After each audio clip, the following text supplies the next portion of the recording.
अगर मेरी मंदिर अगर कब्जा हो गई या मंदिर अगर हमारी गिराई गई तो मैं योगी जी से खुला चैलेंज करता हूं कि आपको गद्दी से खुद ही उतरना पड़ेगा। गोंडा में इतने बड़े बड़े बाहुबली हो चुके हैं जिनके ऊपर देशद्रोह तक के मुकदमे हो चुके हैं। धमकी भरा फोन आता है कि अगर आप बाबा जी ज्यादा बोलेंगे, ज्यादा मीडियाबाजी करेंगे तो हम आपको जिला बदल भी कर देंगे। योगी आदित्यनाथ मुख्यमंत्री जी, जिनको हम यशस्वी प्रधानमंत्री मुख्यमंत्री बोलते हैं, वो खुद ही ब्रिजभूषण के खिलाफ नहीं बोल पाएंगे। मैं तो चैलेंज करता हूँ, वो इतने बड़े अपराधी हैं, उनके ऊपर देशद्रोह तक के मुकदमे लग गए। वो दल बदलू नेता हैं, जिसकी जो हिम्मत हो चाहे मेरी हत्या करवा दे, लेकिन मैं उनको खुला चैलेंज करता हूं कि मैं यहीं बैठूंगा और मेरी यही जान जाएगी, लेकिन मैं उनको छोड़ूंगा नहीं, चाहे कुछ भी हो जाए। फर्जी ढकोसलेबाजी आप करते हैं, सिर्फ ढकोसलेबाजी है, कोई मतलब नहीं है इनका। आप मंदिर बनवाने की बात करते हैं, राम मंदिर में आप जाकर एक बार देख लीजिए वहां हो क्या रहा है।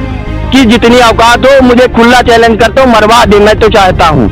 इससे अच्छा मुझे मरवा दे, क्योंकि मैं लातों और घूसों से अच्छा है मुझे डायरेक्ट मार दिया जाए।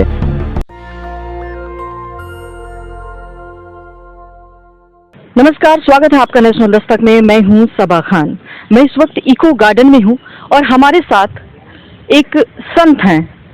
आप समझ रहे हैं, योगी राज में संत जुड़ गए हैं और वो वही बताएंगे वो कितने दिनों से धरने पर बैठे हुए हैं, वो क्या न्याय चाहते हैं, उनको क्या परेशानियां हैं प्रशासन की तरफ से।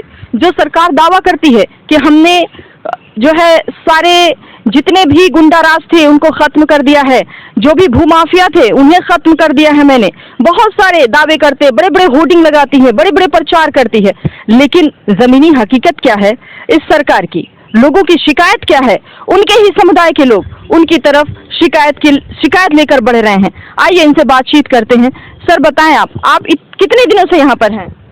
देखिए ऐसा है, मैं मनोरमा उद्गम स्थल का पुजारी सम्राट दास हूँ। बीते मैं 53 दिनों से इको गार्डन पर अनशन कर रहा हूँ। इसके बाद भी यहाँ का जो प्रशासनिक अधिकारी है ना मेरी सुध ले रहा है ना खबर ले रहा है। चाहे मुझे मेरी जान चली जाए, लेकिन कोई ऐसा आदमी अभी तक मेरे पास प्रस्तुत नहीं हुआ कि जिससे मैं कह सकूं कि ये कार्य ठीक चल रहा है। लेकिन उसके बाद भी वहाँ के जो अब कहे तो हम गोंडा की तरफ इनको रुख ले चलते हैं, इनको बताते हैं कि गोंडा में इतने बड़े बड़े बाहुबली हो चुके हैं जिनके ऊपर देशद्रोह तक के मुकदमे हो चुके हैं। लेकिन उसके बाद भी माननीय योगी आदित्यनाथ जी कहते हैं कि मैं माफियाओं पर बुलडोजर चलवाने का कार्य करता हूँ, लेकिन अभी तक ऐसा कोई कार्य हमें दिखा नहीं है। हम तो कहते हैं अगर आपको इतना ही बुलडोजर चलवाते हैं तो ब्रिजभूषण शरण सिंह पर चलवाइए, एक बार दिखवाइए हमको। मैं तो खुला विरोध करता हूं उनका। उनके ऊपर उनकी कम से कम 70 विद्यालय हैं जो फर्जी बनी हुई हैं। चाहे आप बहराइच में जाकर के रकुल विद्यापीठ देख लीजिए, चाहे आप बलरामपुर चले जाइए, चाहे आप नंदिनी की बात कर लीजिए, सब फर्जी बनवाए हुए हैं। लेकिन उसके बाद भी उनके ऊपर देशद्रोह तक के मुकदमे लग चुके हैं और वो अपने गुंडे को, अपने चेले को सह दे रखे हैं जो कि अमर सिंह है। उसके ऊपर 35, 36 मुकदमे हैं, जो कि मैं साक्ष्य वीडियो के आधार पर मैं ये दिखा सकता हूं कि ऐसा कोई भी मैं झूठ नहीं बोल रहा हूं। ठीक है, इनके ऊपर 36 मुकदमे हैं, इसके बाद भी कोई हमारी सुनवाई नहीं हो रही है। हमें ही धमकी भरा फोन आता है कि अगर आप बाबा जी ज्यादा बोलेंगे, ज्यादा मीडियाबाजी करेंगे तो हम आपको जिला बदल भी कर देंगे, आपके ऊपर हम एनएसए के तहत कार्रवाई करवाएंगे। देखिए बीते 1 वर्ष पूर्व मुझे गोली भी मारी गई थी, जिसका वीडियो बहुचर्चित था। लेकिन उसके बाद भी वहाँ के जो प्रशासनिक अधिकारी, जो नेता हैं, अपने को कहते हैं कि मैं राम भक्त की बात करता हूँ और मैं राम मंदिर बनवाऊंगा और मैं सौगात पर सौगात गोंडा बहराइच वालों को दे रहा हूँ। तो आप यही दे रहे हैं कि आपके नेता विधायक खुद ही मंदिर मठ को कब्जा करना चाहते हैं। मैं 53 दिनों से इको गार्डन पर बैठा हूँ, उसके बाद मेरी सुनवाई नहीं हो रही है। आप सौगात किसको देते हैं? फर्जी ढकोसलेबाजी आप करते हैं। आप ये नहीं समझ पा रहे हैं कि एक साधु संत कहते हो कि संत भगवंत अंतर की, हम संत और भगवान में कोई अंतर नहीं होता है। आप खुद एक संत होते हुए एक गोरखपुर पीठाधीश्वर कहते हैं आपको, लेकिन उसके बाद भी आप शांत बैठे हुए हैं, हमारी कोई सुनवाई नहीं करवा पा रहे हैं। अब बताइए, उस बार हमें गोली मारी गई, हमें जेल भेज दिया गया। 7 महीने में जेल काट करके आया। उसके बाद जब मैं गोंडा एसपीडीएम से बात किया, फिर मंदिर में गया, तो वहाँ के जो एक बहुत बड़े अपने आप को नेता लगाते हैं, बाहुबली लगाते हैं, उन्होंने हमारे ऊपर जमकर लातों और घूसों से, संत को कहते हैं, संत को लातों और घूसों, संत भगवान स्वरूप होता है, उनको लातों और घूसों से हमारे, जिसका वीडियो साक्ष्य मैं आपको वीडियो भी दूंगा इस क्लिप पर, इसमें कोई निसंदेह नहीं है। इनके ऊपर 36 मुकदमे हैं। मैं वहाँ 6 वर्ष उपस्थित था, मुझे सुरक्षा भी दी गई थी, लेकिन सिर्फ एक बयान से मेरी सुरक्षा हटाई गई, जो कि मैंने दिया भी नहीं था।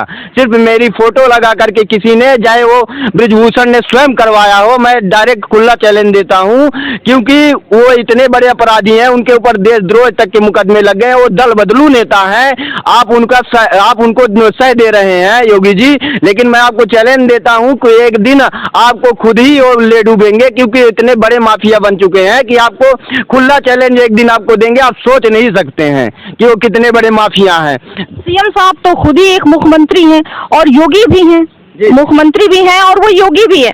आपको लगता है कि वो संतों की बात समझते हैं? नहीं, बिल्कुल नहीं। मैं संतों की बात आप बात कर रहे हैं, मैं अयोध्या का सर्वे करवा लीजिए, वहाँ के पूरे साधु के संत इनसे नाराज हैं। आप चाहे कहते हैं राम मंदिर बनवाएंगे, वहाँ के जो पुजारी है सत्येंद्र दास महाराज जी, उन्होंने खुला किया है, मैं मीडिया के सामने मैं आपको वो भी भेज दूंगा, उन्होंने खुला बोला है कि कहीं से आप गोरखपुर से अपना टिकट तय करवा लें, डायरेक्ट खुला बोलते हैं। तो आप सोच सकते हैं कि राम मंदिर के पूज्य संत इस तरह से बोल रहे हैं, तो हम तो छोटे संत हैं, हम क्या कह सकते हैं इनको। आप सोच सकते हैं, आप सर्वे करवा लीजिए, गोंडा, बहराइच और केसरगंज के जो सांसद उनका सर्वे करवा लीजिए, वहाँ देखिए कि क्या स्थिति है गांव की, और हमें ही वहाँ प्रताड़ित किया जाता है। वहाँ के एसपीडीएम है, वो डरे हुए हैं, हमारा ब्लैक लिस्ट में नंबर तक डाल चुके हैं। मैं उनसे बोलता हूँ कि आपने हमारा ब्लैक लिस्ट में नंबर क्यों डाला है, तो हमारी बातें काट देते हैं, कहते हैं महाराज जी आप भी क्या कह देते हैं। तो देखिए ऐसा है, मैं चाहे मुझे यही प्राण त्यागना पड़े, मैं यहाँ अनशन करूंगा, और जिसकी जो हिम्मत हो चाहे मेरी हत्या करवा दे, लेकिन मैं उनको खुला चैलेंज करता हूँ कि मैं यहीं बैठूंगा और मेरी यही जान जाएगी, लेकिन मैं उनको छोड़ूंगा नहीं, चाहे कुछ भी हो जाए। विश्व गुरु बन गया है देश? नहीं नहीं, विश्व गुरु तो अरे कहते हैं सोने की चिड़िया भी कहा जाता था। आज गुलामी की जंजीरों पर हम जकड़े हुए हैं, और एक ऐसा ही अगर आता रहा, और ये कहते हैं बीजेपी सरकार के हम धर्म की बात करते हैं, ऐसा ये होता रहा तो हमारी ये जो सोने की चिड़िया थी ना, एक दिन गुलाम हो जाएगी। चाहे आप कुछ भी कहिए, ये गुलाम है अभी भी। आप देख लीजिए, चाहे एरिया समाज को ले लीजिए, उनको तो सूचीबद्ध में रखा ही नहीं गया। 1950 में उन्होंने क्रांतिकारियों से लड़ा और जो अंग्रेज थे उनको भगाने का कार्य किया, उसके बाद उनको सूची से हटा दिया गया। इतने दुर्भाग्य की बात, साधु संतों को लातों और घूसों से मारा जाता है, अब कहते हैं हम साधु हैं। काहे के साधु? अपना गद्दी छोड़ देना। मैं तो उनको चैलेंज देता हूँ कि आप गद्दी। राम मंदिर के बाद अब काशी और मथुरा में मंदिर बन रहा है, इससे संतुष्ट नहीं आप? नहीं, बिल्कुल नहीं, मैं काहे संतुष्ट हूँ। मेरे मंदिर तो कब्जा हो रहा है ना, जो कि एक पौराणिक ऐतिहासिक मंदिर है, मनोरमा, वहीं से मनोरमा नदी का उद्गम स्थल है। मैं उस मंदिर पर रहता हूँ, और वहाँ जहाँ राजा दशरथ ने तपस्या की तब राम की उत्पत्ति हुई है, और उस मंदिर को आप कब्जा करवा रहे हैं, आप काशी मथुरा बनवा रहे हैं। पहले नई मंदिर बनाने से क्या फर्क पड़ेगा? किस लिए बनाया जा रहा है? इतना मंदिर को लेकर, मस्जिद को लेकर, हिंदू मुसलमान को लेकर जो बातें की जा रही, मुद्दा गरमाया जा रहा है, उस पर क्या बोलेंगे?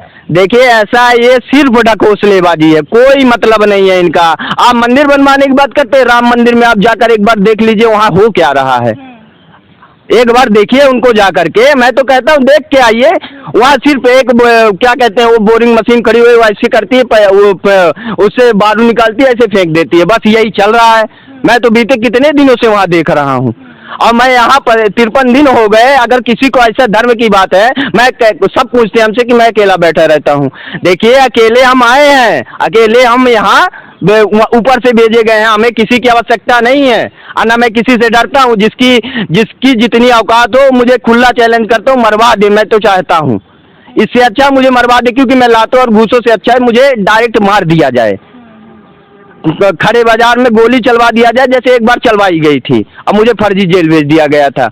डायरेक्ट मरवा दें, ये ना आप लोगों को मंदिर जरूरत क्या है मंदिर की? आपके पास तो ऐसे ही आपके सरकार जो है मंदिर बनवा रही है, कभी काशी, कभी मथुरा, कभी अयोध्या, हर जगह पे मंदिर की बात की जा रही है, और आप मंदिर के लिए झगड़ा कर रहे हैं, यहाँ पर खड़े हुए हैं, धरने पर बैठे हैं। नहीं नहीं, ऐसा कुछ नहीं है। देखिए ऐसा, हमें तो मंदिर नहीं दे रहे हैं, हमें तो मंदिर से निकाला जा रहा है। ये तो सब गलत बातें हैं ना, ये सब विचाराधीन नहीं है, क्योंकि वहाँ तो लोग ऐसे ऐसे हैं कि आप जा करके देख लेंगे तो आप खुद ही प्रताड़ित। तो वो कितनी औरतों को जलवा नहीं चुके हैं, कितने बच्चों को मार नहीं चुके हैं, आप सोच नहीं सकते हैं उनके बारे में कि वो कितने बुरे हैं। तब मैं यहाँ बैठा हूँ और एक उत्तर प्रदेश में खुद योगी आदित्यनाथ मुख्यमंत्री जी, जिनको हम यशस्वी प्रधानमंत्री मुख्यमंत्री बोलते हैं, वो खुद ही ब्रिजभूषण के खिलाफ नहीं बोल पाएंगे। मैं तो चैलेंज करता हूँ, वो खुद ही नहीं बोल पाएंगे। वो इतने बड़े बाहुबली बन चुके हैं, कहते हैं कुश्ती संघ के अध्यक्ष बन चुके हैं, लेकिन उनके खिलाफ कोई बोलने वाला उत्तर प्रदेश में नहीं। एक तो मैं तो बोल रहा हूँ, मैं तो अपने खुलेआम बोल रहा हूँ कि जिसको जो करवाना हो वो करवा ले, मेरी हत्या करवा दे, और वो करवा भी देंगे, ये भी मुझे विश्वास है। और जिस दिन मेरी हत्या होगी उस दिन मैं साधु संतों को बताऊंगा कि साधु संत होते क्या हैं, और ये सब जानेंगे। जिस दिन मैं नागा साधु ले आऊंगा ना, उस दिन मैं इनको बताऊंगा कि क्या है। मैं अपना जो व्यवस्था है मैं कर रहा हूँ, धीरे धीरे मैं यहाँ बैठा हूँ तो मैं किसी कारण बस बैठा हूँ। और ये अगर मेरी मंदिर अगर कब्जा हो गई या मंदिर अगर हमारी गिराई गई तो मैं योगी जी से खुला चैलेंज करता हूँ कि आपको गद्दी से खुद ही उतरना पड़ेगा। ये मेरा मैं एकदम कर्मनिष्ठ बात कर रहा हूँ, उसमें कोई दो राय की बात नहीं है। आप देख सकते हैं इसके ऊपर 36 मुकदमे, इसके बाद आप चुप हैं। अच्छा, आप एक तरफ जो मंदिर बनी हुई है उस पर कब्जा किया जा रहा है, जिसके लिए आप यहाँ पर धरने पर हैं, दूसरी तरफ सरकार मंदिर बनवाने की बात कर रही है और चुनाव भी नजदीक है, क्या बोलेंगे आप? देखिए ऐसा है, वो मंदिर बनवाने की बात कर रहे हैं। एक तो मंदिर बनी हुई है उसको तो आप गिराना चाहते हैं, और दूसरी मंदिर तो अभी तैयार तो हुई नहीं ना आपने बनवाई। आपने कितना पैसा दिया है उसमें, हमको ये बताइए। वो तो न्यायालय सिद्ध कर रहा है ना। और इतने बड़े गुंडा कैसे हो गए कि हमारे मंदिर में हमको नहीं घुसने दिया जा रहा है। वो अपने घर में तो बढ़िया प्रधानी कर रहे हैं, सांसदी कर रहे हैं, जो कि देशद्रोह तक के मुकदमे लगे हैं। हमारे ऊपर एक फर्जी मुकदमा लगाया गया विचाराधीन जो अभी है, जो कि न्यायालय सिद्ध करेगा, ना कि योगी जी ना कोई सिद्ध कर सकता है। जब वो सिद्ध कर देंगे तो मैं वहां से अपने आप ही चला जाऊंगा। लेकिन अभी मुझे मंदिर में क्यों नहीं जाने दिया जा रहा है, मेरा क्वेश्चन मार्क ये है कि क्यों नहीं जाने दिया जा रहा है, क्या कारण? आपसे मैं एक सवाल और करूंगी कि राम मंदिर बनने से आप कितना प्रभावित हैं? देखिए ऐसा है, योगी जी जब आए हुए थे, जब मुख्यमंत्री बने थे तो कहते थे कि चढ़ गया भगवा रंग रंग। मैं भी बहुत खुश था कि योगी जी आएंगे, मुझे बहुत खुशी हुई थी कि मैं कम से कम संतों की बात कही जाएगी, सुनी जाएगी, लेकिन कोई अभी नहीं है। तो क्या मतलब मुझे योगी जी से आने से? आगे अगर सरकार आती है बीजेपी की तो सुनी जाएगी, आपको उम्मीद है? नहीं, बिल्कुल नहीं, हमें तो बिल्कुल उम्मीद नहीं है। ना मैं किसी का सपोर्ट करता हूँ, ना मैं इनसे बोल रहा हूँ, लेकिन मैं यहाँ प्रताड़ित हूँ। आज तक मेरा कोई भी सुनवाई नहीं हुआ है। तो मैं ना अखिलेश की सरकार को मैं आने के लिए बोलता हूँ, ना मैं किसी को बोलता हूँ। ये इससे बढ़िया कि आप नोटा बटन दबा दीजिए, बात खत्म हो जाए बस। तो आप किसकी तरफ जाएंगे?